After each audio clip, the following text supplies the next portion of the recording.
Me and Sam started the band probably about 8 months ago. Jamie and I had just finished up with Willows, and we had no idea what we were going to do. So basically we started jamming together. We started writing some just stuff on our own, but we knew something was missing.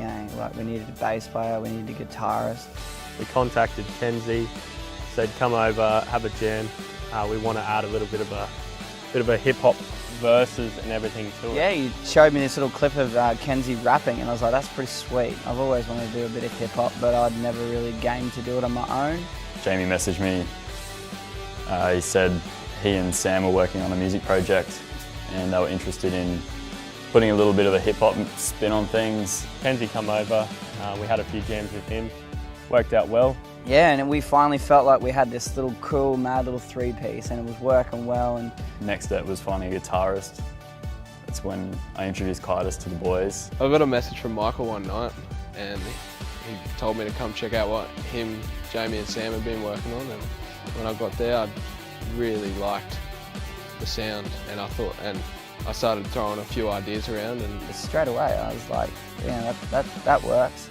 And then at first we were all shy to play around each other, but eventually he just really came out of his shell and really impressed us all. Yeah, so we were, all four of us jammed together for a few months, decided to make it an outfit called By Eleanor. Before we knew it, we were booking this studio, Studios in Brisbane, which is Ian Hogg from Powderfinger. We were all very stoked to go down there. It was like a home away from home for us. We slept there in the man cave. We'd wake up, we'd eat breakfast together, and then walk straight into the studio. So the first day of recording was mostly just drums and bass. Me and Kenzie recorded together. Jamie, absolute gun on drums. I hired a very nice DW drum kit from the Drum Cartel, which I was very happy with.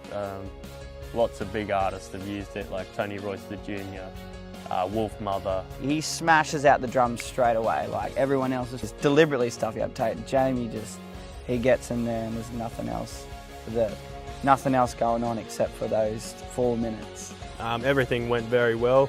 Probably did about six takes of each track. Kenzie really smashed in the studio. Didn't know how well he was going to go because it was his first time on the spot in front of everyone. And I was nervous about it at first. I'd never rapped in front of anyone else. It's not something, I don't call myself a rapper.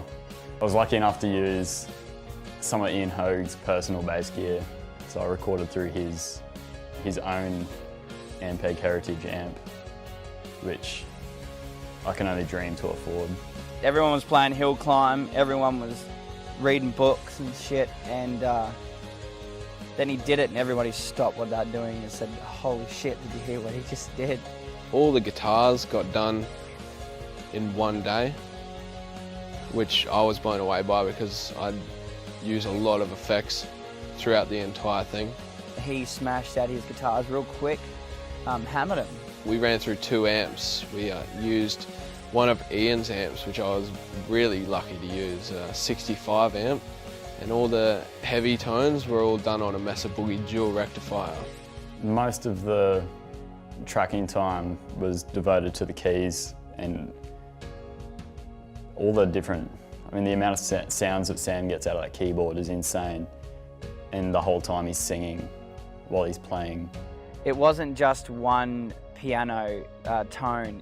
What I did was I found a few different piano tones and I adjusted them, different attack and different amounts of suspension on them, and mixed them together to make the one piano sound. So it's very authentic, very unique piano sound because we pretty much made most of them from what I had to play with. Keyboard just shreds at it, and his voice is just, you can hit any note I've ever heard. I had to punch out main vocals and layers of main vocals, then harmonies, the layers of the alto and soprano and the baritone, all the different harmonies, and then random harmonies that were just all over the shop and just we made them up on the spot. Towards the end of it, my voice was a little bit sore, a little bit harsh, but it added an element to that we really loved because we wanted emotion in our songs. We want Our music's not all emotional, but it's driven from emotion. It's not always sad emotion, there's happy moments in there too. We went with our good friend Andy Orban to engineer the entire EP. Andy was great. Andy always helped out with the harmonies. Andy helped us so much. He had input on vocals, instruments. So thankful for him. For mixing and mastering, we wanted to get someone that was really good, so we went with Sonny Truelove, who we heard about through our good friends. I went into it thinking that I knew exactly what I wanted, and his professional opinion really added an element to it that I'm happy with. I'm really happy that he pulled me back, but they're perfect, and we're really happy with them.